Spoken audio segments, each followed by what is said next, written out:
1. You will hear part of an introductory talk on nutrition. First, you have some time to look at questions 1 to 4. Listen carefully and answer questions 1 to 4. Good afternoon. Many people in the Western world eat the wrong food, and they eat far too much of it. So, the topic of my lecture today is healthy eating. I'll divide my talk into 3 parts. Firstly, I'm going to define what I mean by healthy eating. After that, I'll go on to talk about why people don't eat properly, and then I'll finish my lecture with some ideas for improving the situation.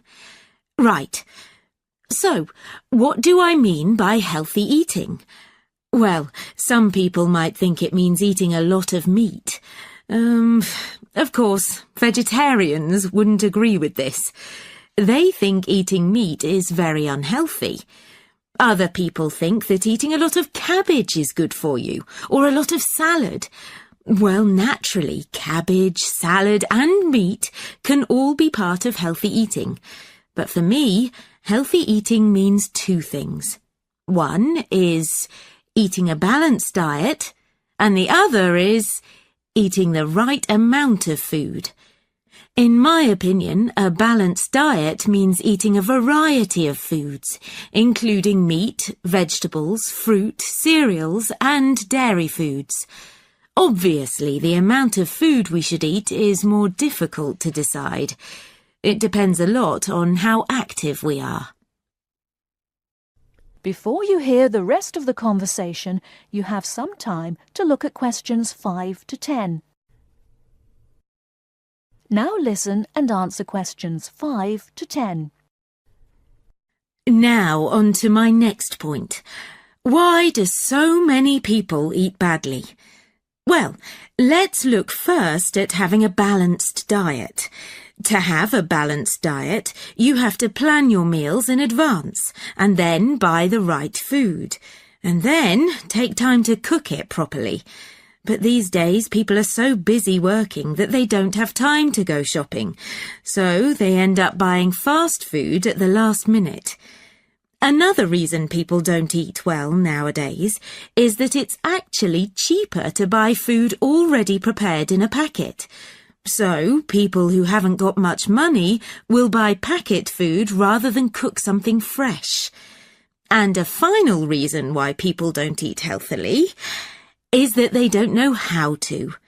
In my opinion, schools don't do nearly enough to educate their pupils in healthy eating habits.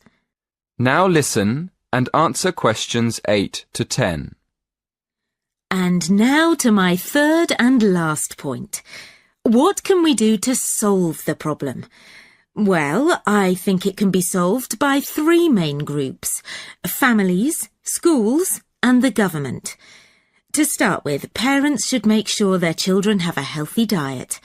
Secondly, a lot of schools have self-service machines where their pupils can buy soft drinks, crisps, sweets, and chocolates. I think schools should change what they sell in these machines. Another thing schools can do is make sure that the food they serve in their canteens is fresh and well balanced. And to finish, I'll briefly mention 2 of the measures I think the government should take to encourage healthy eating.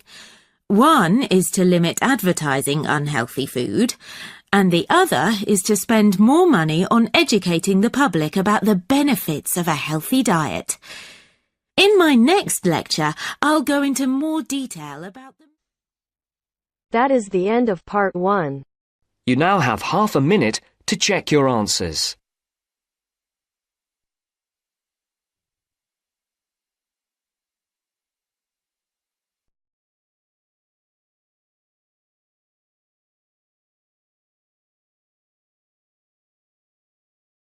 Listen carefully and answer questions 11 to 12. Loneliness is something we all suffer from in varying degrees, but young people living on their own can be particularly vulnerable. Many who leave the family home find they are less confident and have more difficulty in finding their feet than they expected. Often, going to work or study in another town or city will be the first time they have lived away from home. Although this may sound like an adventure for those dying to get away from the glare of the parental eye, for others it is a daunting prospect which generates apprehension, uncertainty, and even fear. In fact, in a recent survey of over 1,600 people who had recently left home, 32% said that understanding and coping with loneliness was a crucial issue for them and made them feel highly stressed and distracted. An annual report by researchers last year recorded a noticeable increase in the number of individuals with homesickness, transition and isolation issues. Acknowledging that feelings of loneliness and isolation could impede progress at work or study, they examined the number of people using the welfare and health services. They found that young people in particular were prone to difficulties. Last year, 61% of all people using counselling services were aged under 30, and of this group, 57% were men. Now listen and answer questions 13 to 20. Now listen and answer questions 13 to 20. Leaving home involves a major change in lifestyle, work patterns, and degree of independence. You will be away from home, family, and friends, and are no longer supported by familiar surroundings. For this reason, in the first year, a lot of young people suffer from loneliness. Ironically, this sense of isolation comes at a time when you are likely to be surrounded by people most of the time. Living in a busy city, travelling on crowded buses and trains, you will be constantly among people.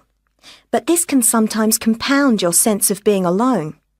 Seeing others who appear at ease among large crowds, mingling and making friends, can make you feel excluded and inadequate. Adapting to a new environment makes people uncertain of what to do or how to behave and breeds insecurities which can make for a real sense of isolation. It is often those who are more used to being on their own who deal best with the transitional period of leaving home. Other reasons for feeling alone include high expectations of the big city where you have the best time of your life and meet lifelong friends. It may be the first time you have had to make new friends since you started primary school, and perhaps you are reluctant or finding it hard to replace old friends whom you miss. There are also pressures to juggle work and socialising, which may leave you feeling left out. Or it could be that you have a long-distance relationship and feel torn between your new lifestyle and that special person who lives so far away. Because loneliness can leave you with a sense of low self-esteem, where you become self-conscious and feel you have been rejected, it is very difficult to overcome. You may be reluctant to even try and make new friends or take part in social activities, and will also find it difficult to say no to things, leaving you feeling exploited and weak. One of the ways of combating loneliness is to remember that it's not your fault, and that it's something everyone has to deal with, despite appearances. Counsellors advise those feeling lonely to speak to someone they know about their feelings. They also ask them to consider joining groups and societies and to get involved in activities which interest them as a way of meeting more people. Of course, overdoing it and jamming your schedule with too many things just to avoid being alone will not work. But meeting others with common interests may be a step forward. If you still feel like you need someone to talk to, you could try group counselling, where you will be able to talk to and receive support from a small number of people with the same difficulties as you. For more information or to be put in touch with an individual counsellor, contact the local town hall support services. That is the end of part 2. You now have half a minute to check your answers.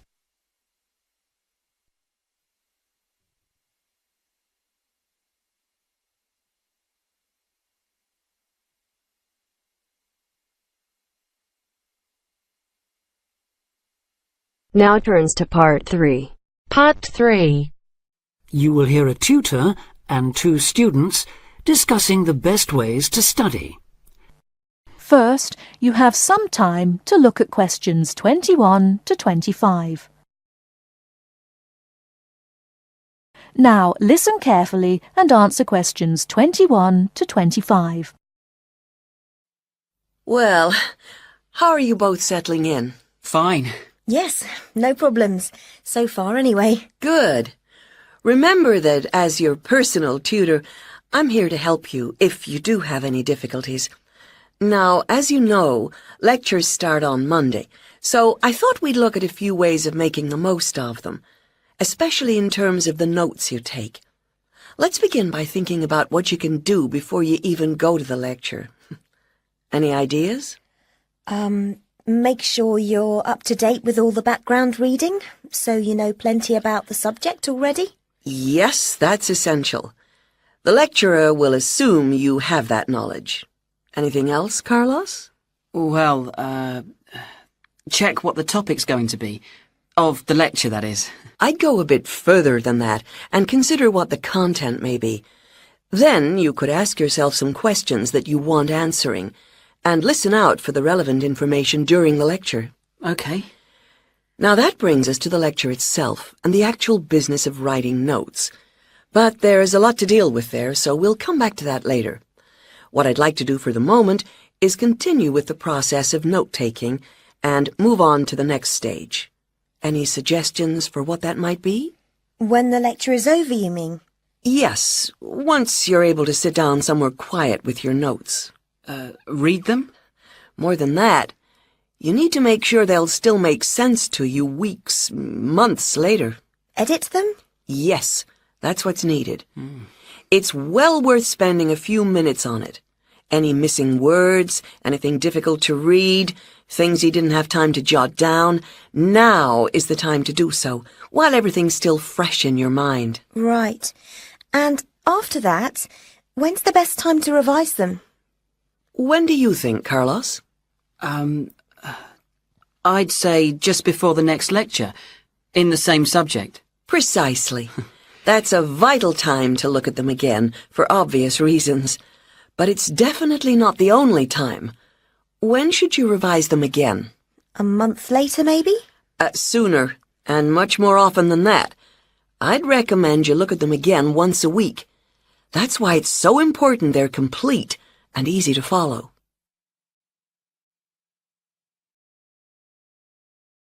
Before you hear the rest of the talk, you have some time to look at questions 26 to 30. Now listen and answer questions 26 to 30. Right. Let's go back to note-taking and begin with the basics before the lecture has even started. What should you do when you walk into the room? Get a good seat, at the front if you can, where you can hear clearly and avoid distractions. Yes, though obviously others will have had the same idea, so it's as well to get there a bit early. So, when the lecture's underway and you're busy jotting things down, what should you try to ensure? That you're getting all the main points. And what if you don't catch something you know must be important? I'd leave a space. Then I could check it later, perhaps by asking a question at the end and fill it in afterwards. That's an excellent way to deal with it, yes. And there's something else I'd like to mention here.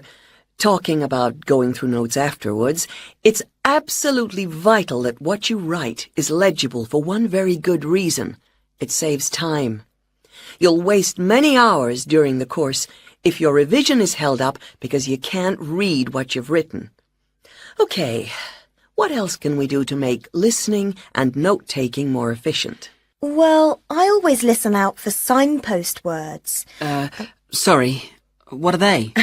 They're the ones lecturers use to say where they're going. A bit like a signpost at a road junction, I suppose. Things like, the first reason is, however, to sum up, and so on. Yes, they can tell you when something important is coming, and help you organize your notes, too.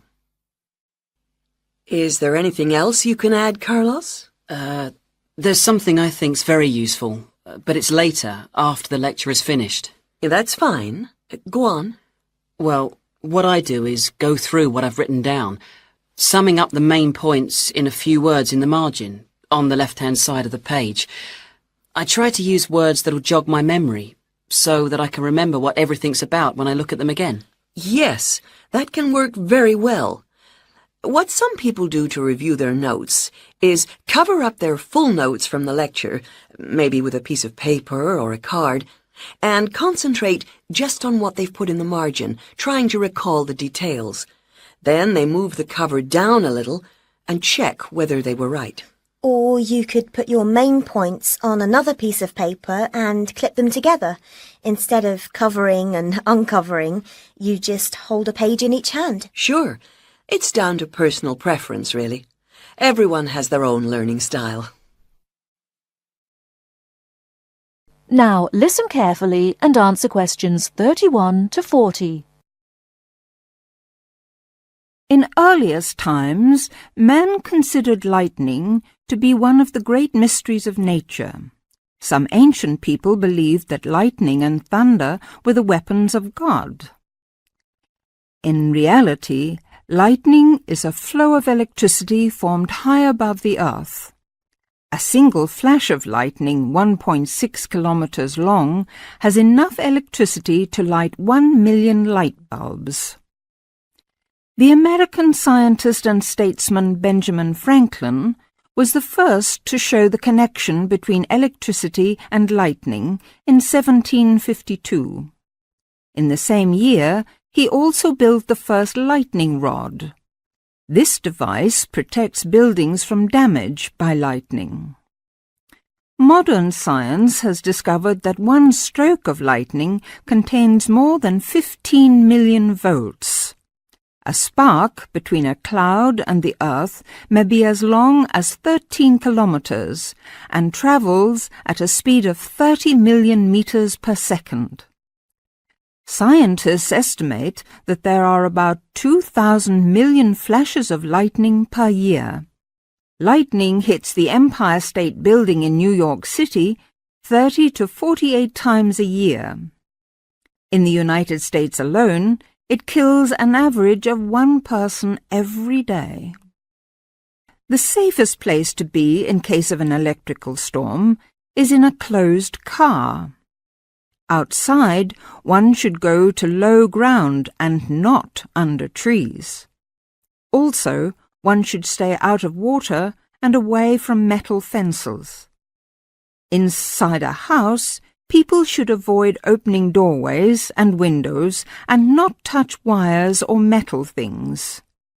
With lightning, it is better to be safe than sorry.